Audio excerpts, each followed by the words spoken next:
Okay, anatomy of Android application में जो next building block है, जो थर्ड है, वो that is service. A service is a code that is long lived and runs without a UI. ठीक है, इसको यूजर इंटरफेस पे डिपेंडेंट नहीं होती सर्विस, ये इंडिविजुअली रन होती है.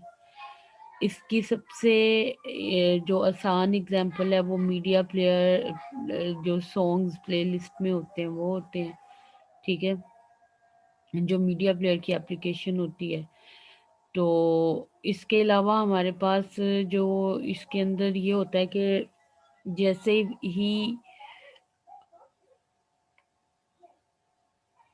कोई टास्क जो है वो करवाया जाता है, तो हमारा एक्टिविटी जो होती है ना, कॉन्टेक्स्ट डॉट स्टार्ट सर्विस जो होता है, इसको बैकग्राउंड में रन करता है. तो उससे जो एक्शन होता है वो बैकग्राउंड पे प्ले होता रहता है, लाइक जैसे आपका म्यूजिक बैकग्राउंड पे प्ले होता रहता है.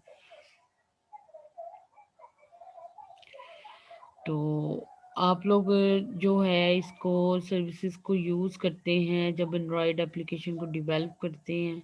ठीक, तो कॉन्टेक्स्ट डॉट स्टार्ट सर्विस और कॉन्टेक्स्ट डॉट बाइंड सर्विस, ठीक है, ये मेथड्स जो हैं ये इस्तेमाल किए जाते हैं.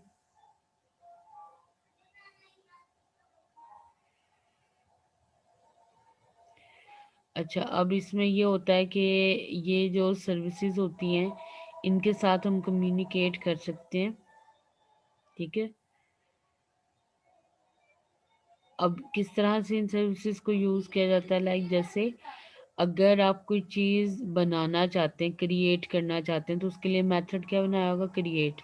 तो वो क्रिएट जो होगा वो हमारे पास वो इंटरफेस होगा जिससे हम उस सर्विस को जो है वो यूटिलाइज कर सकते हैं. ठीक है,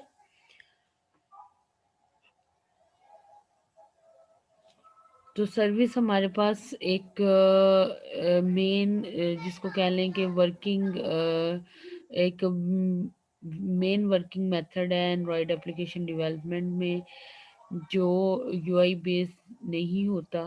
ठीक है, और ये जो होता है ये इंडिपेंडेंटली रन हो रहा होता है, और इसका काम ये होता है कि ये डिफरेंट टास्क को परफॉर्म करे according to the named service.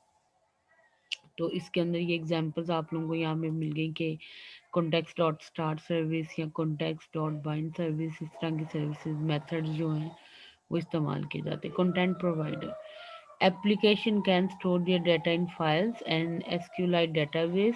ठीक है, प्रेफरेंसेस और एनी अदर मैकेनिज्म जो सेंस रखते हो.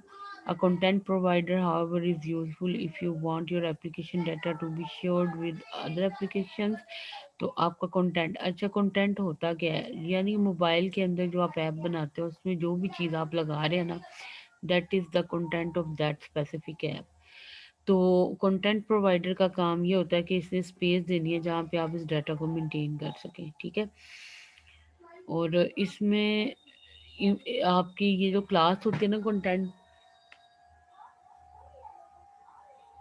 प्रोवाइडर की, ये क्या करती है, ये आपको स्पेसिफिक मेथड्स और एप्लीकेशंस देती है, तरीकाकार देती है कि आप किस तरह इस डाटा को स्टोर कर सकते हैं, मेंटेन कर सकते हैं, रिट्रीव कर सकते हैं. ठीक है, तो ये सारे का सारा काम कौन हैंडल कर रहा होता है, कंटेंट प्रोवाइडर कर रहा होता है. अच्छा जी, these are the four building blocks of Android anatomy of Android application. इसमें एक्टिविटी था, intent receiver, service and content provider था. इसके अलावा हमारे पास क्या होता है कि कुछ एडिशनल कंपोनेंट्स भी होते हैं. ठीक है, ये जो है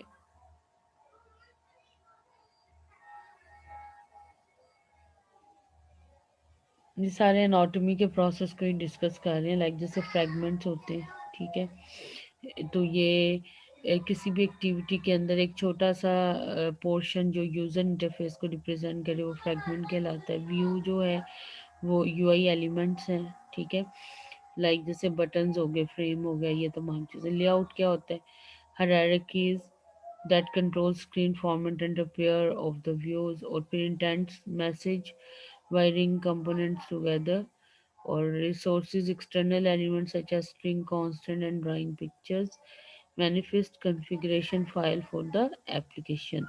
तो ये कंपोनेंट्स हमारे कुछ एक्स्ट्रा हैं जो इसके अंदर यूज़ होते हैं और इस एनाटॉमी को फॉलो करते हैं जो आपसे डिस्कस की गई है.